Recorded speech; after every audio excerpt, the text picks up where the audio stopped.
Chris Tyson was once loved by many for his attitude towards life, and he was thriving as Mr. Beast's beloved friend and sidekick. Things have taken a wild turn lately, and the image that he has been consistently giving for the past years is dramatically changing. What happened? Chris Tyson was changing. In the early days, he represented the quintessential southern gun and truck loving dude. Yet beginning in March 2022, Chris began to display increasingly feminine traits, making tweets such as "I finally got my nails done at a nail tech." Additionally, Chris would highlight that his facial appearance had changed significantly since Chris is Mr. Beast's best friend. He was with him since day one, and Jim even said that he was his first ever subscriber. So tell me something about your crew. Like, tens of thousands yeah, of millions of dollars. That? Well, you see, it's so difficult to convince them to just win a lot of money all the time. So what did you do? No, so Chris, I've known him my whole life. Fun fact, right? He was actually my first subscriber. No joke. Chris was. He was here since day one. Okay, that's just stupid. Well, you're stupid. I don't know my first Don't make subscriber. me floppy hat butt you. Don't. So, what can threaten to break such a strong relationship? This is the peculiar case of Chris Tyson, who recently announced to the world that he's getting hormonal replacement therapy in order to become a woman. To set the space right, Chris is not a completely free man when it comes to responsibilities. He's married and he has a son. That makes his decision to leave his wife to pursue the journey of discovering himself pretty immoral, irresponsible and egotistical. I don't think there will be many people with the brain capacity that will condone this kind of behavior. I mean, in a social environment, the choice we make affects other people as well. No matter how hard woke people try to make it seem like that we don't interact as species and we can do whatever the fuck we want. Nobody said that the gender binary was f***ing easy. These are not my preferred pronouns. These are my pronouns. You will use them or you will not refer to me. The truth is different. The father who's a victim of alcoholism is putting insane pressure on his family. The woman who recently became a mother and has accepted that role fully is leaving children without parental control. The friend who likes to gamble and always takes money off his group with a promise to give it back is being an insane weight for them. Everything we do is also affecting other people. We are not free of charges, free of responsibilities. And no, you can't always do what makes you happy, if that's also making other people you love miserable. In this context, it's completely irresponsible and immoral to leave your wife and child because you suddenly realize that you want to become a woman. Now, let's proceed to talk about something that's actually worth mentioning. In a recent tweet, Chris mentioned that HRT saved his life, and is saving 1,000 other people's lives as well. It's highly debatable. Well, the claim that doing the chemical castration drugs or surgery or hormonal intervention, the claim that this prevents suicide or has positive psychological effects down the line is utterly, totally baseless. There are no credible long-term studies that bear that out.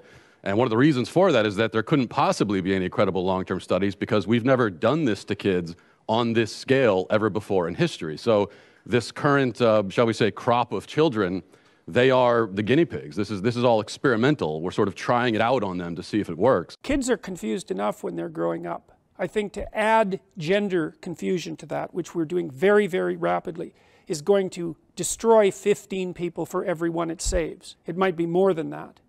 Because there's plenty of confused people out there. I would say, like, what, 2 out of 30, something like that, are just barely clinging on to the edges of reality. And they're looking for acceptance and transmutation wherever they can find it. And confusing them further isn't going to help.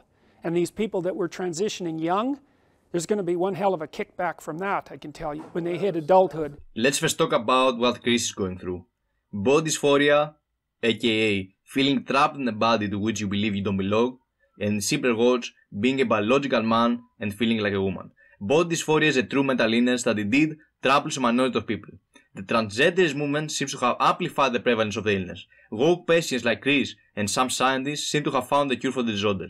It is promised by the modern agenda that transitioning will give you a solution to your symptoms and will make you happier, a better person.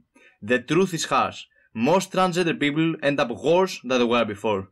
The operation and treatment seem to not be able to cure the symptoms in the long run, leaving people with depression and anxiety disorder. At the same time, 82% of transgender people have considered killing themselves, a staggering 40% have attempted to commit suicide, while 7.6% of trans teens sadly succeed. Is that the solution that has saved lives? According to woke media and Chris, yes. The saddening part of all this is that Chris is a victim.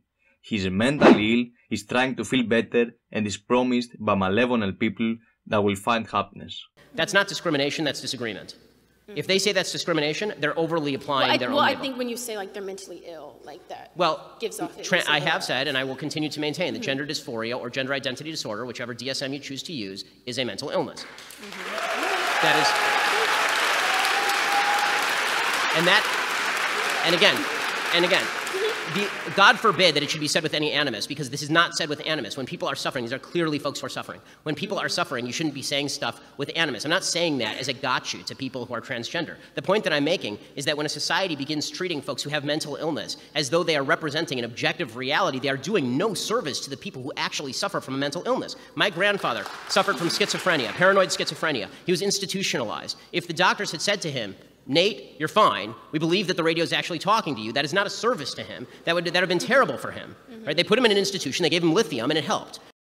This is not the solution. Happiness never comes, instead the voice that you feel becomes deeper. I've seen many tweets wishing bad things to Chris, and there's indeed hatred towards people like him.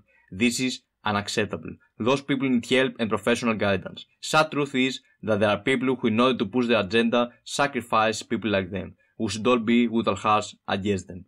You should always correctly choose your targets. I'm out.